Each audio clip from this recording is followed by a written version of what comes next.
16ই ডিসেম্বরের পর আনঅফিসিয়াল ফোনগুলো স্বয়ংক্রিয়ভাবে বন্ধ হয়ে যাবে। আর এইটার জন্য একটা স্পেশাল ডিভাইস কিনা হয়েছে। বিটিআরসি বলছে যে এই ডিভাইসের সাহায্যে 16ই ডিসেম্বরের পর আনঅফিসিয়াল ফোনগুলো তারা অটোমেটিক বন্ধ করে দিবে। সো যারা আনঅফিসিয়াল হ্যান্ডসেট ব্যবহার করছেন তাদের এই লক্ষ লক্ষ টাকার ফোনগুলো কি তাহলে জলে ফেলে দিবে? সো এই বিষয়েও বিটিআরসির একটা নির্দেশনা রয়েছে। পাশাপাশি দেশের বাইরে থেকে হ্যান্ডসেট আনলে কিভাবে সেটাকে চালাতে হবে সেই বিষয়েও কিন্তু একটা নির্দেশনা রয়েছে। আজকের এই ভিডিওতে পুরো বিষয়টা নিয়ে আলোচনা করব। চলুন তাহলে আর কথা না বলে মূল ভিডিওটা শুরু করা যাক। বিটিআরসি বলছে যে 16ই ডিসেম্বরের পর এনটিআইআর সিস্টেমের সাহায্যে কিন্তু খুব সহজেই আনঅফিসিয়াল ফোনগুলা বন্ধ করে দেওয়া হবে, আর কেউ ইউজ করতে পারবে না।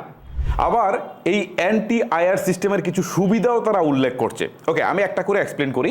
16ই ডিসেম্বরের পর যদি কোনো আনঅফিসিয়াল ফোন আপনি কিনেন, মানে 16ই ডিসেম্বরের পর, তাহলে সেগুলো স্বয়ংক্রিয়ভাবে বন্ধ হয়ে যাবে। বাট 16ই ডিসেম্বরের আগে যে হ্যান্ডসেটগুলো আপনি কিনেছেন, সো সেইগুলো